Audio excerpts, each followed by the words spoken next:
सभी का स्वागत है हमारे YouTube channel study with Dharmveer PD class में। फ्रेंड्स, आज हम फिर से एक नई वीडियो को लेके आ गए हैं जो कि आपका सेकेंड ईयर की बुक BPSC 134 अंतर्राष्ट्रीय संबंध का परिचय है, जिसमें हम ये देखेंगे कि अंतर्राष्ट्रीय संबंध का परिचय क्या होता है। ठीक है फ्रेंड्स, तो अपने वीडियो को स्टार्ट करते हैं।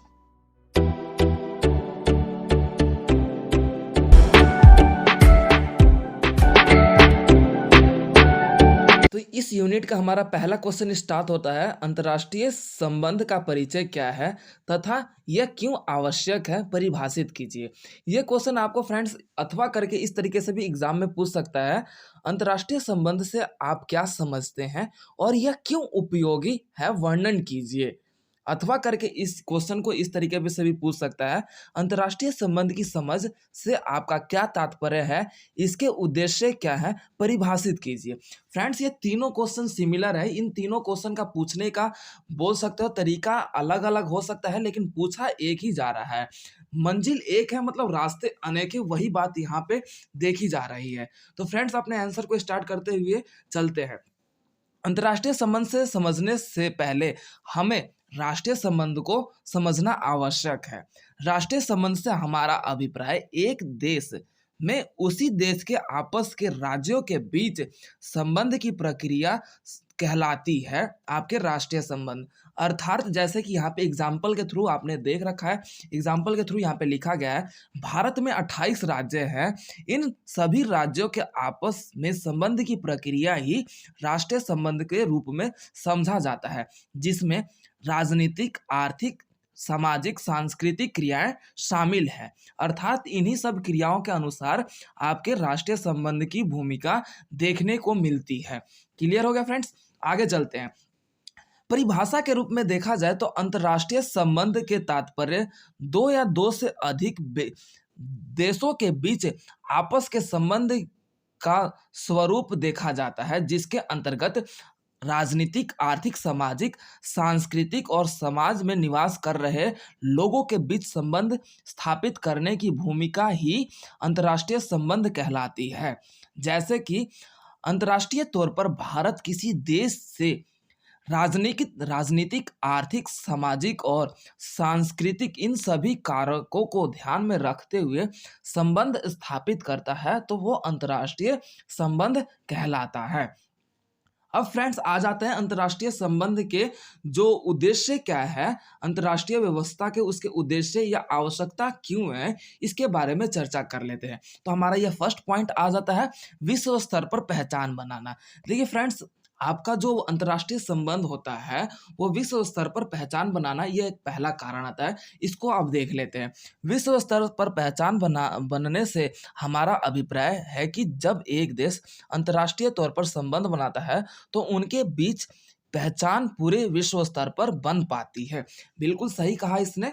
अब हमारा दूसरा पॉइंट आ जाता है फ्रेंड्स, युद्ध की स्थिरता।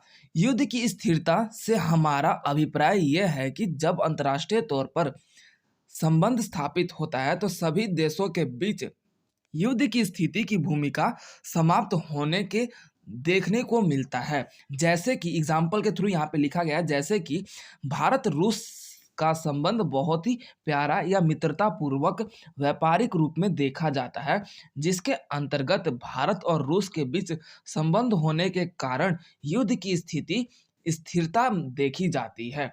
इन दोनों के बीच कहने का मतलब है कि संबंध इतना घनिष्ठ है। जैसे कि आप लोगों को पता है कि विश्व स्तर पर रूस और भारत का संबंध बहुत ही प्यारा है, तो इनमें युद्ध की स्थिति नहीं देखने को मिलती। अब तीसरा पॉइंट आ जाता है फ्रेंड्स, विश्व स्तर पर विकास स्तर पर बढ़ोतरी।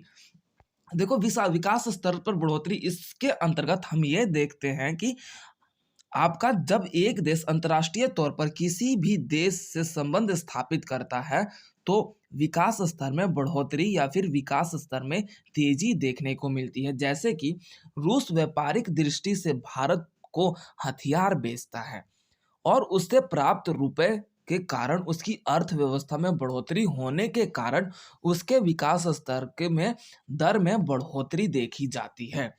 तो अब अपना चौथा पॉइंट, आपका फोर्थ पॉइंट आता है अर्थव्यवस्था में सुधार। इसके अंतर्गत अंतर्राष्ट्रीय तौर पर जब कोई देश व्यापारिक दृष्टि को ध्यान में रखते हुए वस्तुओं का निर्यात करता है तो उस देश की अर्थव्यवस्था में सुधार आने की स्थिति देखी जाती है। कहने का मतलब है, जब एक देश दूसरे देश से व्यापारिक स्थिति बनाता है तो उसकी अर्थव्यवस्था में सुधार आता है। जैसे कि अमेरिका हथियारों को बेचता है या दुबई पेट्रोलियम को पूरे विश्व में बेचता है, दोनों देशों की अर्थव्यवस्था में सुधार देखने को मिलती है। ठीक है फ्रेंड्स, अब अपना नेक्स्ट पॉइंट आ जाता है वैश्वीकरण की स्थिति, जिसके अंतर्गत हम ये देखते हैं कि अंतर्राष्ट्रीय तौर पर जब संबंध के कारण एक देश दूसरे देश के बीच वैश्विक स्थिरता में सुधार आता है तो वो तेजी से विकास देखने को मिलता है, उनके बीच तेजी से विकास देखने की प्रक्रिया देखने को मिलती है। अब आपका लास्ट पॉइंट आ जाता है उपनिवेशीकरण की स्थिति। इसके अंतर्गत हम एक देश अपने व्यापारिक संबंध और औद्योगिकरण की ध्यान में रखते हुए एक दूसरे को संबंध स्थापित करते हैं, जिसके कारण व्यापार की स्थिति और उपनिवेशवाद की स्थिति में तेजी आती है और देश की अर्थव्यवस्था में सुधार आने की भूमिका देखी जाती है। इसका मतलब ये है कि जब हम एक देश दूसरे देश के साथ व्यापार स्थापित करते हैं तो हमारे विकास स्तर में बढ़ोतरी देखने को मिलती है। जैसे कि द्वितीय विश्व युद्ध के बाद पूरे विश्व में उपनिवेशवाद तथा औद्योगिक दौर का ध्यान से एक दूसरे के बीच करीब आना शुरू हो गए। अब सारांश की बात कर लेते हैं।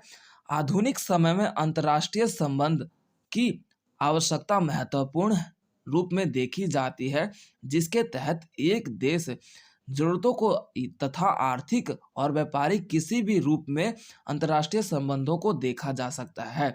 जैसे कि भारत शुरू से ही रूस के साथ अपने अंतर्राष्ट्रीय संबंध को कायम रखते हुए आ रहा है, जिसके कारण इन दोनों देशों के बीच मित्रता तथा भाईचारे की भूमिका जैसी स्थिति देखने को मिलती है और इसी कारण से देश में शांति तथा विश्व स्तर पर शांति स्थापित रह पाता है।